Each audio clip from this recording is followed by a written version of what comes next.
흉벽 사이로 이제 구멍을 뚫어가지고 네. 그다음에 아이한테 넉넉한 크기의 흉관을 넣어서 네. 그다음에 튜브를 안쪽을 넣은 다음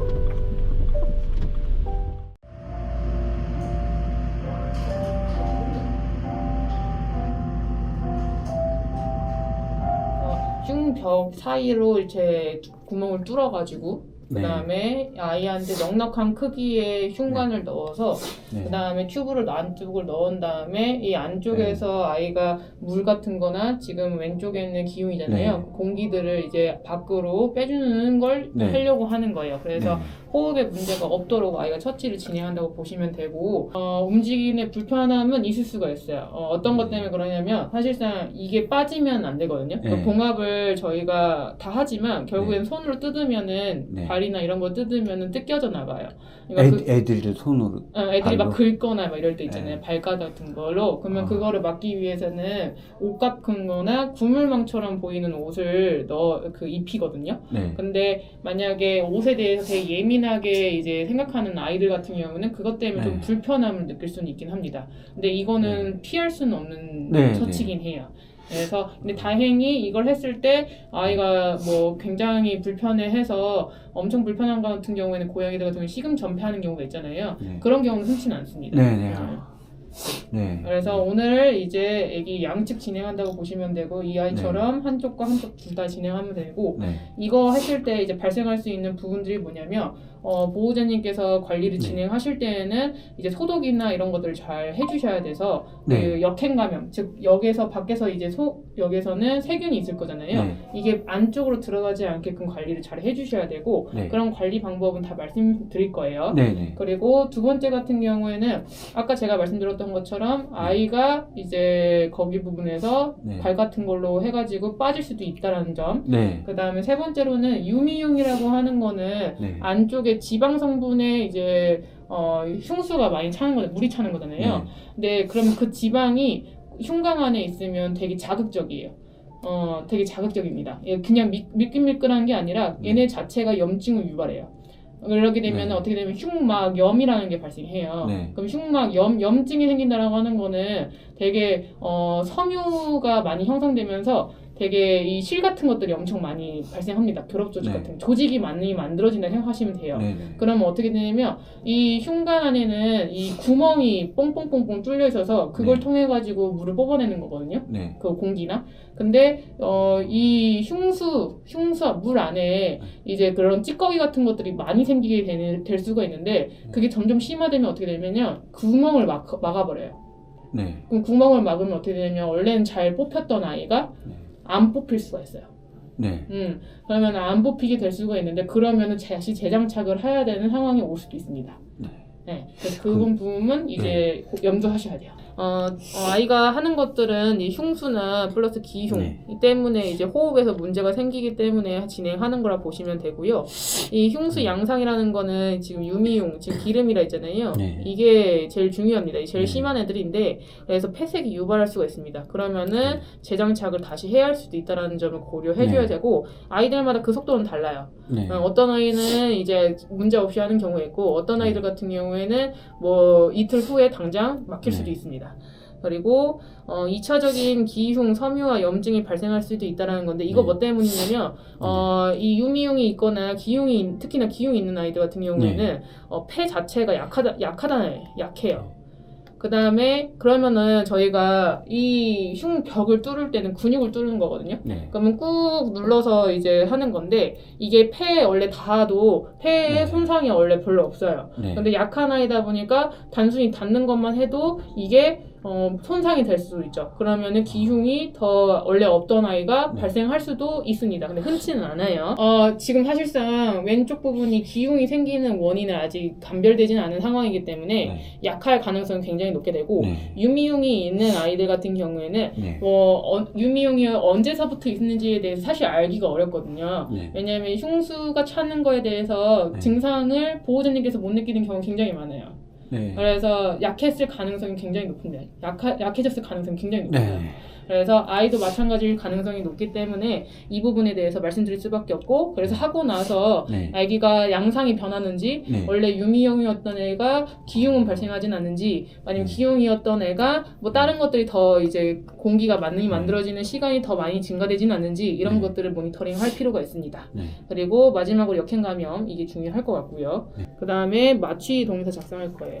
아이가 나이가 어리긴 하고, 그 다음에 네. 이틀 전에 마취 점검과 혈액 검사 진행했을 때 큰 네. 특이사항은 없긴 하지만, 사실상 이 원인에 대해서 아직은 감별되지는 않은 상황이기 때문에, 그리고 충분히 빨리빨리 처치를 해야 하는 상황이기 때문에 충분히 수화를 못하는 상황이에요. 그래서 높을 수밖에 없어요, 마취 위험도는. 그래서 3단계라 생각하시면 될 것 같고요. 그래서 제일 안전한 약물로 아이 오늘 마취 진행할 거예요. 네. 네. 그리고 만약에 10%의 이 위험도가 있게 되는데, 만약 그런 위험도가 있을 경우에는 심폐소생술을 동의하시고요.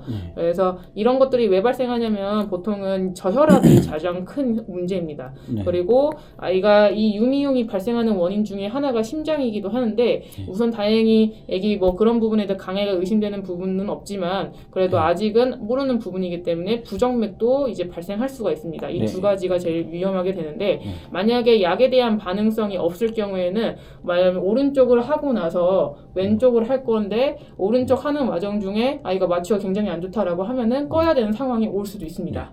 그래서 그런 부분만 고려해 주셔야 돼요. 안 발견에는 되게 이제 마취를 해서야만 보이는 부정맥이 있을 수 있게 해요.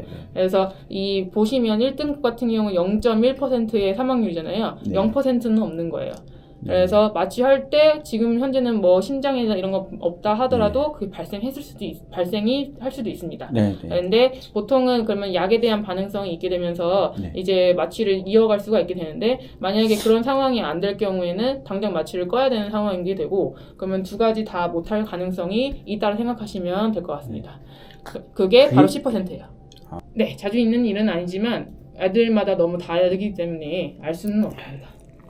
그래서 저희가 그만큼 더 면밀하게 본다는 거고, 그만큼 안전한 약물을 사용한다 생각하시면 될 것 같아요.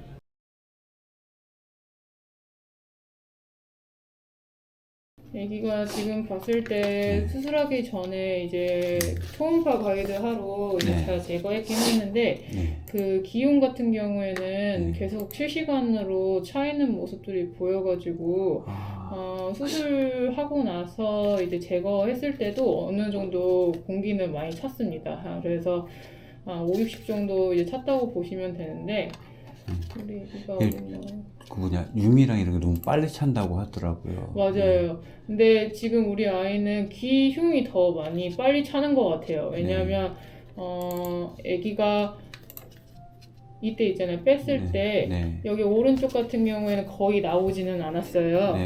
그런데 지금 보시면 이게 수술하고 난 다음이거든요, 이게. 그래서 이렇게 장착을 해놨고, 저희가 이제 가장 좋은 게 배 쪽 앞쪽에서 이제 하는 거고, 거기서 이제 물을 빼는 건데, 오른쪽은 물을 빼고 왼쪽은 공기를 빼는 건데, 지금 거의 안 나와요, 둘 다. 안 나오는 거예요? 네네, 안 나오는 게 좋은 거죠. 그러니까 다 제거했다고 보시면 돼요. 폐와 흉벽 사이에 있는 그런 공기나 물은 다 뺐다고 보시면 되는데, 이게 장착하기 전이고요. 이거 장착하고 나서입니다. 근데 아이가 장착하고 이제 다 제거했음에도 불구하고 좀 호흡이 좋지 않아가지고, 왜냐면 단순히 폐의 문제가 아니라 폐와 흉벽 사이의 물과 이제 공기의 문제라고 하면 그걸 제거했으니까 호흡은 좋아져야 되거든요. 좀 드라마틱하게. 근데 그러지 못해서 엑스레이를 찍은 거거든요. 그러면은 아이가 이제 물론 이거는 들이쉴 그 호흡을 이제 들이마실 때 촬영한 거긴 하고, 이거는 조금 그러지 못한 상황이긴 해요. 이거 가쁘다 보니까.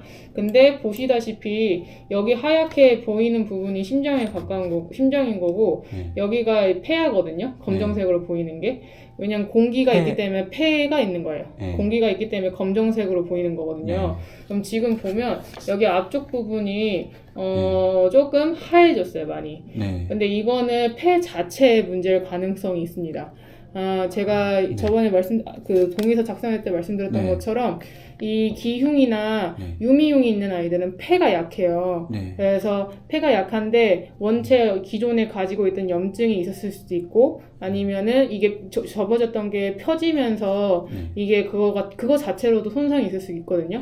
이제 그러면서 폐하가 더러워지면서 이제 실질적으로 폐 개차에서 산소를 교환해야 되는데 그러지 못할 가능성이 높을 것 같거든요. 그러면 어떻게 돼요? 그래서 오늘 밤사이 좀 잘 봐야 할 것 같아요. 네. 이게 지금 처치가 들어갈 거거든요. 호흡이나 이런 부분들을 잘 할 수 있게끔.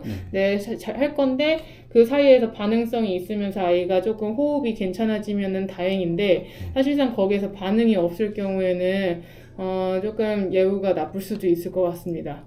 이제 아기가 실질적으로 제가 봤을 때 이때 가지고 있었던 게 이 흉곽 안쪽에서의 물이나 공기만 찬 게 문제가 아니라 사실상 이게 기체 부분에서 여기 기흉 있잖아요. 거기에서 뭐가 왜 기흉이 만들어지는지도 알 수가 없는 상황이었고 물론 유미흉 같은 경우에는 심장 부분에 대해서는 괜찮다고 했지만 나머지 부분에 대해서는 감별이 안 된 상황이잖아요. 이제 그런 상황에서는 위험도가 있을 수밖에 없습니다. 왜냐면 이제 거기에서 흉곽 안쪽에서 이유가 알 수 없게끔 기체나 아니면 액체가 쌓이는 거는 근본 원인이 있을 수도 있어요.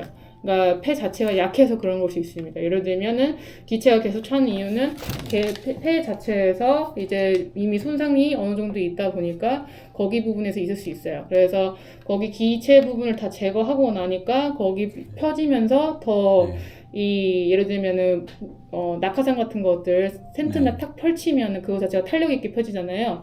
보통 아이들은 거기에 손상이 안 가게 되는데 아이가 약한 아이들 같은 경우는 그거 자체만으로도 손상이 있을 수 있습니다. 근데 저희가 이 배액하는 부분에서 사실상 그런 부분을 고려하기 때문에 이 공기 빼는 것도 되게 조심스럽게 합니다. 근데 그랬음에도 불구하고 있는 거다 보니까 아마 기존 자체에도 폐가 안 좋았을 가능성도 있을 것 같습니다. 그러면 어떻게 해야 돼요? 그래서 이제 아기가 폐 부분에 대해서 이제 이런 식으로 더러워진 것들은 염증으로 차져 있는지 아니면 물로 차져 있는지에 대해서 평가가 필요하게 되는데 사실은 그거를 바로 알기는 어렵습니다. 그래서 약물 같은 것들을 처치해가지고 반응성을 봐야 될 것 같고 지금 이제 정희경 과장님께서 아이 받고 그런 처치를 진행하고 있습니다. 그래서 밖에서 조금만 기다려주시면은 정희경 과장님께서 다시 설명해 주실 거고요.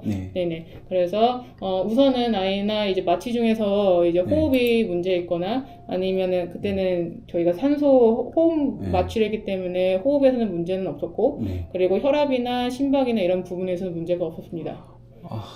폐가 일단 가장 네, 심각한 맞아요. 거죠. 네, 그러니까 사실상 어린 나이기 때문에 그리고 다른 부분도 문제가 없었기 때문에 마취 위험도가 이 혈압 부분이나 제가 말씀드린 그런 부분들에 대해서는 생각보다 위험도가 높지는 않았고 다만 이제 기존에 가지고 있었던 호흡 부분이 있다 보니까 그럴 경우에는 깨어고 나서 이제 아이가 가지고 있었던 폐 자체의 문제 때문에 이게 어떻게 될지는 이제는 아이에게 좀 달린 것 같습니다. 만약에 어느 정도 되면 이제 폐의 문제를 또 어떻게 해결할 수 있는 방법은 있을까요? 그러니까 그 원인을 알아야 돼요. 근데 지금 현재 원인은 알 수 없고 응급처치가 들어가야 된다고 보시면 되고 어느 정도 안정화되고 나서는 이제 원인을 감별하기 위한 검사를 진행할 거예요. 지금 호흡이 굉장히 안 좋은 상태에서 뭐 폐 초음파를 한다든지 이럴 수가 없어서 우선 아이한테 해줄 수 있는 거는 엑스레이 같은 것들을 가끔씩 필요할 때마다 간헐적으로 촬영하면서 약물을 쓰는 거에서 반응성을 보는 겁니다.